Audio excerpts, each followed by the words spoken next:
Assalamualaikum warahmatullahi wabarakatuh. Brandes kemudian menyatakan bahwa unsur yang kedelapan yaitu astronomi.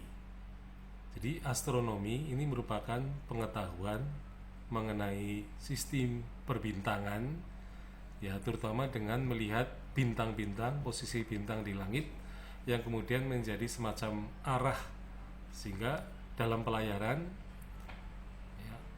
orang bisa melihat mana arah utara, arah selatan, arah barat maupun timur. Dengan astronomi maka penduduk Nusantara sudah melakukan pelayaran ulang-alik, ya, dari Jawa ke Cina, dari Sumatera ke Cina, kemudian dari Sumatera ke Teluk Benggala, ya, kemudian bahkan sampai ke Afrika Timur. Jadi tanpa ditopang oleh ilmu perbintangan, tidak mungkin orang Indonesia bisa melakukan pelayaran bahkan sampai ke Pasifik, gitu ya. Nah, tentu saja astronomi ini bukan suatu kebetulan, ya. Kalau misalnya ada berita yang mengatakan bahwa pada awal abad Masehi itu terdapat sebuah kapal dari Indonesia yang semua isinya adalah wanita yang kemudian terdampar di Madagaskar. Nah, diberitakan bahwa kapal itu berasal dari Sriwijaya. Jadi satu kapal isinya perempuan semua. Nah, kemudian orang barat menilai, wah, ini pasti kebetulan, ya. Padahal sebenarnya orang Indonesia sudah mempunyai kemampuan pengetahuan astronomi yang luas. Jadi bukan karena terbawa angin, gitu ya, sehingga kemudian sampai ke Afrika Timur, sampai ke Madagaskar.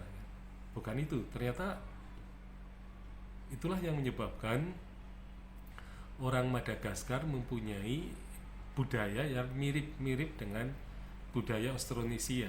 Seperti kain tenunnya sangat mirip, ya, dengan milik Bugis, ya. Meskipun ada dugaan bahwa mayoritas yang terbanyak dari penduduk yang sampai ke Madagaskar adalah orang Banjar, tetapi orang Banjar yang sampai ke sana tampaknya sudah menguasai juga atau berkomunikasi dengan orang-orang Jawa.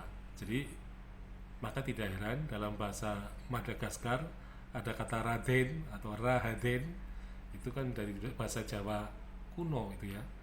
Tapi mengapa orang Banjar itu bisa mengetahui bahasa itu? Nah, tentu saja mereka telah berkomunikasi dengan orang-orang Jawa pada umumnya.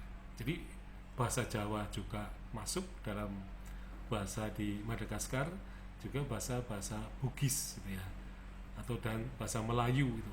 Kata-katanya itu menjadi semacam basic vocabulary, ya, kosakata dasar yang dibawa oleh orang-orang Indonesia terutama ke arah Afrika. Nah, tetapi kelihatannya bisa juga dugaan perempuan-perempuan yang naik kapal tadi yang diduga atau diejek oleh orang barat, ya, katakan itu kebetulan ibu-ibu yang naik kapal terbawa arus sampai ke Afrika. Nah, sebenarnya kita bisa melihat ternyata di Madagaskar itu ada semacam sistem keturunan melalui jalur ibu, ya, matrilineal. Nah, terutama di Merina. Jadi di Merina itu ada kelompok, ya, katakanlah manusia atau masyarakat yang mempunyai tradisi matrilineal. Artinya jalur ibu ini kelihatannya ditonjolkan. Nah, bisa jadi kapal yang tadi yang berasal dari Sriwijaya itu kemungkinan besar adalah orang-orang Melayu, ya, terutama orang Sumatera Barat, ya, Minang, yang berlayar kemudian sampai ke Afrika. Nah, sehingga kemudian matrilineal itu berlaku pada masyarakat di Merina Madagaskar. Jadi saya kira ini bukan suatu kebetulan, bukan karena dibawa angin kapalnya, tetapi memang ada ya ada usaha perdagangan.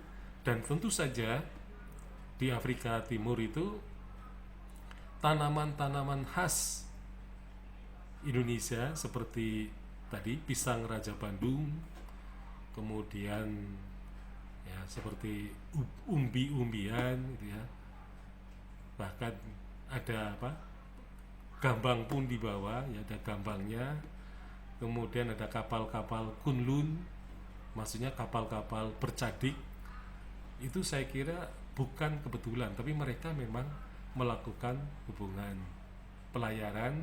Nah, sehingga kemudian mereka mewarisi tradisi pelayaran yang tentu saja didukung oleh astronomi.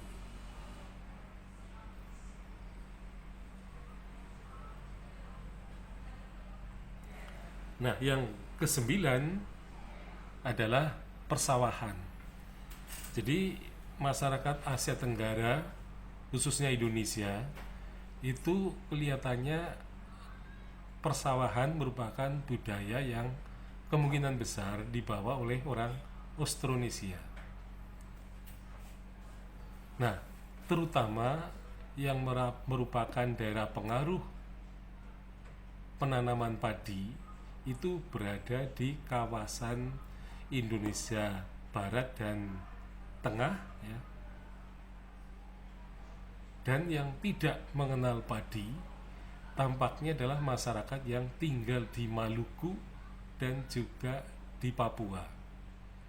Maka kalau kita melihat bahasa Maluku dan Papua, di sana tidak ada kosakata padi, tidak ada kosakata pari, tidak ada kosakata pare, tidak ada kosakata padi ya.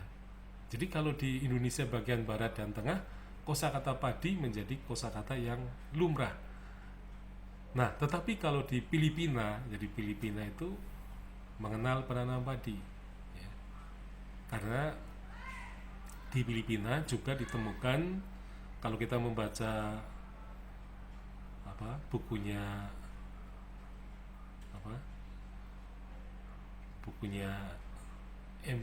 dari Emporium sampai Imperium itu Sartono ya, bukan Sartono, tapi Anthony Reid. Jadi Anthony Reid itu menulis buku tentang ya katakanlah kebudayaan yang ada di Asia Tenggara. Dia melihatkan bahwa di Filipina itu mereka menanam padi seperti orang Jawa. Artinya di sana juga dikenal adanya bajak sawah yang sama seperti di Jawa, ditarik oleh seekor sapi, bisa juga seekor kerbau. Jadi